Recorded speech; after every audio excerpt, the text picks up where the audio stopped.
പഴശ്ശി വിപ്ലവങ്ങളാണ്.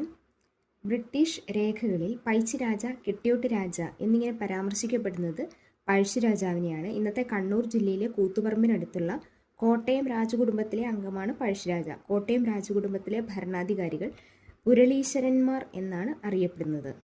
ഒന്നാം പഴശ്ശി യുദ്ധത്തിൻ്റെ കാലഘട്ടം 1793 മുതൽ 97 വരെയാണ്. ബ്രിട്ടീഷ് ആധിപത്യത്തിനെതിരെയാണ് പഴശ്ശി വിപ്ലവങ്ങൾ നടന്നത് എന്ന് ഓർത്തിരിക്കുക. അത് 2 ഘട്ടങ്ങളിലായിട്ടാണ് നടന്നത്. ആദ്യം പഴശ്ശി വിപ്ലവം 93 മുതൽ 97 വരെയും രണ്ടാം പഴശ്ശി വിപ്ലവം 1800 മുതൽ 1805 വരെയുമാണ്. ഒന്നാം പഴശ്ശി യുദ്ധത്തിന് കാരണം എന്ന് പറയുന്നത് ജനങ്ങളിൽ മേൽ അടിച്ചേൽപ്പിച്ചിരുന്ന നികുതി ഭാരം തന്നെയാണ്.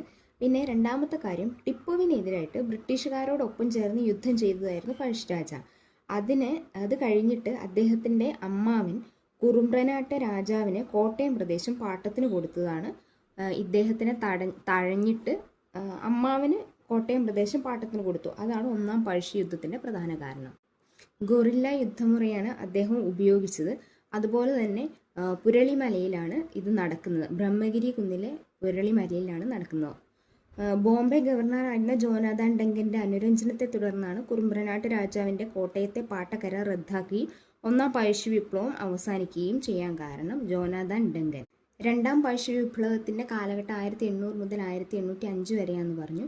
അതിന് പ്രധാന കാരണം ബ്രിട്ടീഷുകാർ വയനാട് കൈവശപ്പെടുത്താൻ ശ്രമിച്ചതാണ്. അതായത് 1792 മൂന്നാം മൈസൂർ യുദ്ധം നടക്കുന്നത്. അത് കഴിഞ്ഞിട്ട് ശ്രീരംഗപട്ടണം സന്ധി നടക്കുന്നു. വയനാട് ഒഴികെയുള്ള മലബാറിലെ എല്ലാ പ്രദേശത്തിൻ്റെയും അവകാശം ബ്രിട്ടീഷുകാർക്ക് ലഭിക്കുന്നു.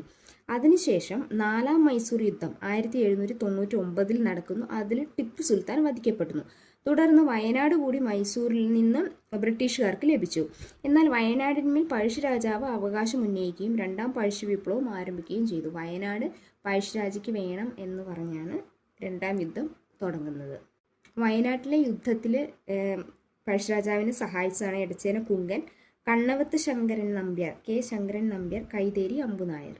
പഴശ്ശി സ്മാരക മ്യൂസിയം സ്ഥിതി ചെയ്യുന്നത് മാനന്തവാടിയാണെന്ന് ഓർത്തിരിക്കുക. അതുപോലെ രണ്ടാം പഴശ്ശി യുദ്ധത്തിൽ പഴശ്ശിരാജയ്ക്ക് എല്ലാ പിന്തുണയും നൽകിയ വയനാട്ടിലെ ആദിവാസി വിഭാഗമാണ് കുറിച്യർ എന്ന് പറയുന്നത്. അതിൻ്റെ തലവനായിരുന്നു പഴശ്ശിരാജാവിനെ സഹായിച്ച കുറിച്യരുടെ സേനാനായകനായിരുന്നു തലയ്ക്കൽ ചന്തു. പഴശ്ശി യുദ്ധത്തിൽ പ്രക്ഷോഭകാരികൾ ബ്രിട്ടീഷുകാരുടെ പനമരം കോട്ടയാണ് ആക്രമിച്ച് പിടിച്ചെടുക്കുന്നത് 1802. പഴശ്ശി വിപ്ലവത്തിൻ്റെ ബാക്കി അടുത്ത ഫ്ലാഷ് കാർഡിൽ കാണാം. വീഡിയോ ഉപകാരപ്പെടുന്നുണ്ടെങ്കിൽ ചാനൽ സബ്സ്ക്രൈബ് ചെയ്യുക. Thank you.